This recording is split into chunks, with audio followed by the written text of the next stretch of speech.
All right, I'm still looking for my favorite video of all time.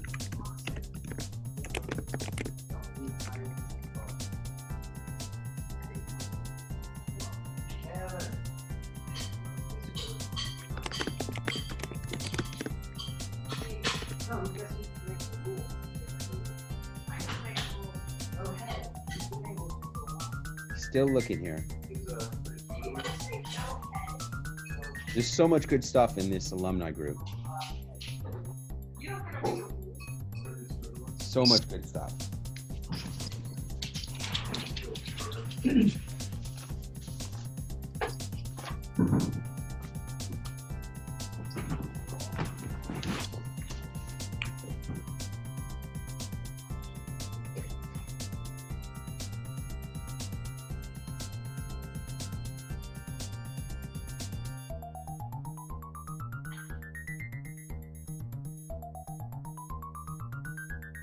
Don't worry, when you see this video, it's going to be worth it. There's so much great stuff in here.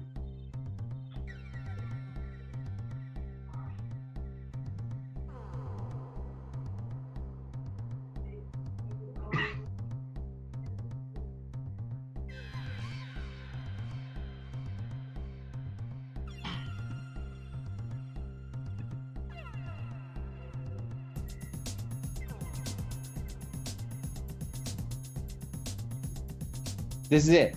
This is my favorite video. Watch when he enters the arena. Hello? Let's play that again.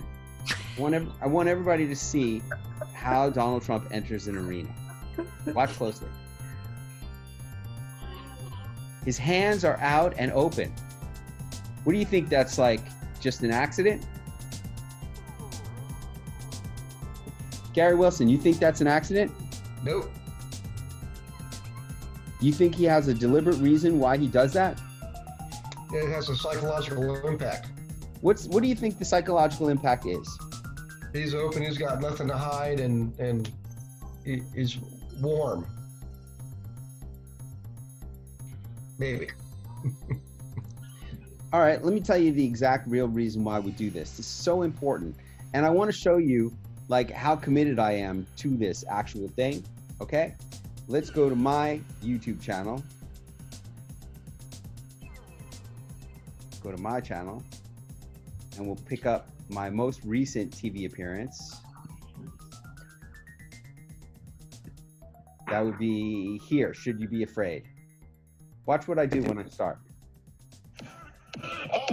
More and more people are saying, I'm scared of my work, I don't know what to do, I don't know what to, but Clint Author's telling us that is good, actually, to be scared and to take those chances, right? Amen to fear. When I was on the Today Show with Brooke Shields, she said, that sounds scary, Clint, because I said, life begins where your comfort zone ends. She goes, that sounds scary. I go, yeah, and when it's scary is when it's great. And I really do believe that is how you grow. There's no growth when you're in your comfort zone. All the comfort zone does is keep you where you're at. Right. So if you want to grow, if you want to become more, if you want to be more, do more, and have more, you got to get out of your comfort zone, and that requires you to be afraid. All right, now, where did I really learn this? How did I get learned of this? When did I learn me this? I'll tell you very clearly when I learned me this. One day I was crossing 6th Avenue in New York City. I think it was like sometime last year, maybe a year and a half ago. And me being a New Yorker, I'm never going to cross in the crosswalk directly across the way you're supposed to. No, I'm too busy for that. I got to get someplace faster than if I were to wait for the crosswalk and go the way you're supposed to go. Real New Yorkers don't cross at the crosswalk. Real New Yorkers are always looking for an angle. I'm always looking for an angle. This is part of what makes me such a great entrepreneur, is I'm always looking for an angle.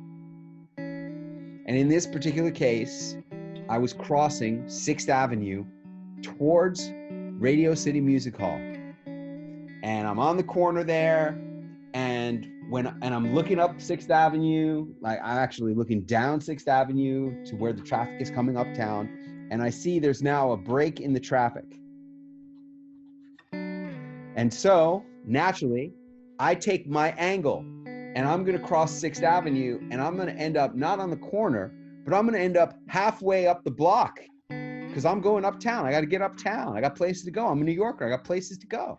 I'm busy, like all New Yorkers. And I enter the street, and I'm like, I cross over the first lane of traffic. I'm now in the second lane of traffic, and what do I see coming at me? I know it was wintertime because I saw a hooded male figure coming at me on an angle. Another native New Yorker crossing on an angle. He's doing the same thing as me, but in reverse. He is not going to wait till he gets to the corner to cross the street, because by the time he gets to the corner, the light will already be changing and he won't be able to cross. He's got to cross early. So what he did was he left the block in the middle and he's heading for the corner where I started. And this is some unknown guy in a hoodie, some kind of hooded sweatshirt. But that's not really what concerns me. What concerns me is he has something in his hand, and I don't know what it is, and it looks like a club. And I tell you what, Gary Wilson, Anna Marie Temple, everybody on this webinar, I felt a primal instinct electrify my spine. And in that moment, I was instantly on guard, because here I was being approached directly by an unknown male figure holding what looked like a club. It was a black, blunt object in his hand. Now, what was that object? In a second and a half, I realized, oh, he's holding an unopened umbrella in his hand. And in the next microsecond, it occurred to me, and even if it was a club, nobody's going to attack me in the middle of 6th Avenue unless they're Donald Trump. Nobody would attack me in the middle of 6th Avenue. I swear to God, this is my thoughts. See, you guys, you were all wondering about that statement that he made. I could shoot somebody in the middle of 5th Avenue and I wouldn't lose any votes. That's exactly what was happening here. 100%. Somebody, in my mind, was threatening me in the middle of 6th Avenue. You can't do that. You can't get away with that. There's a million people who are going to be witnesses to that act. See? And here I was being approached by an unknown male in a hoodie, which itself is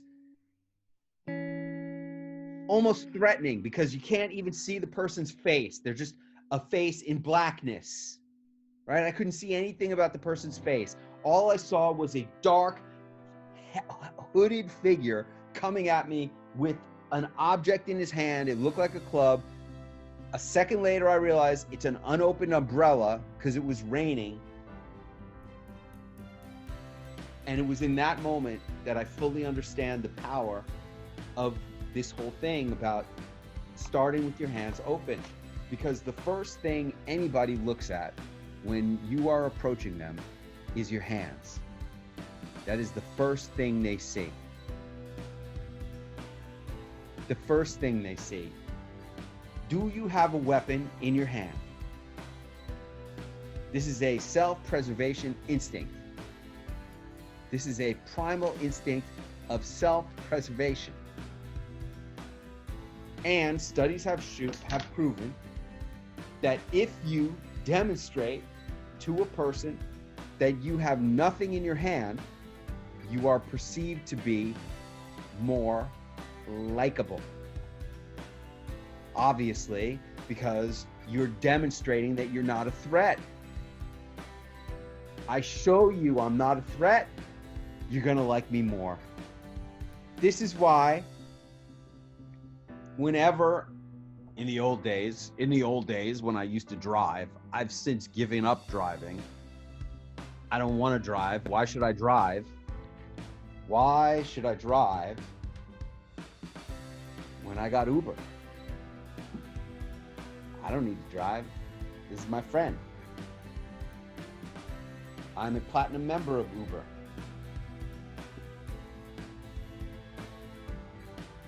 It automatically charges up my account. And I'm getting bonuses all the time. I'm an Uber platinum member. Some of you didn't even know you could be a platinum member of Uber. I am. Back in the day, when I used to drive, I used to get tickets all the time. One of the reasons why I don't want to drive anymore. Why should I drive? I got my friends here on Uber. But whenever the police officer would approach the vehicle, I would always put my hands clearly in sight on the wheel. I would extend my fingers. I would have my hands on the wheel and I would extend my fingers. When the officer would come over, I would look up to him. I would say, "Good evening, officer. What seems to be the problem?"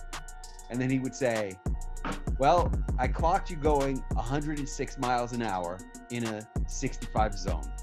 License and registration, please." See what I'm saying? That's the kind of thing that would happen to me. Thank God I hired an attorney for that 106 mile an hour ticket. Went to court. The officer did not show up. Cost me $400 and I was gone. That was my last ticket ever. And it's the last ticket I will ever get because I don't drive anymore. I got Uber. But all of this translates into our favorite video. We'll watch it again. The man himself. Did I already go away from it? I guess I already went away from it. We've already seen it. This all translates into why you see Clint Arthur just like this. There I am. Every time I'm on TV, that's how I am. And that's how you should be. And I know you're thinking, well, darn daggone it, Clint, how am I going to do that? I'm a real estate expert. What am I going to do? You want me to dance? Hey, man, I want you to be an entertainer. I want you to be fun. I want you to be likable. First of all, I want you to be likable. Let's work on you being likable, and then we'll work on you being fun. Then we'll work on you being entertaining. And then we'll work on you being a big, big celebrity. Does that sound good, Gary? Yep. All right. That's why I'm here. Yep.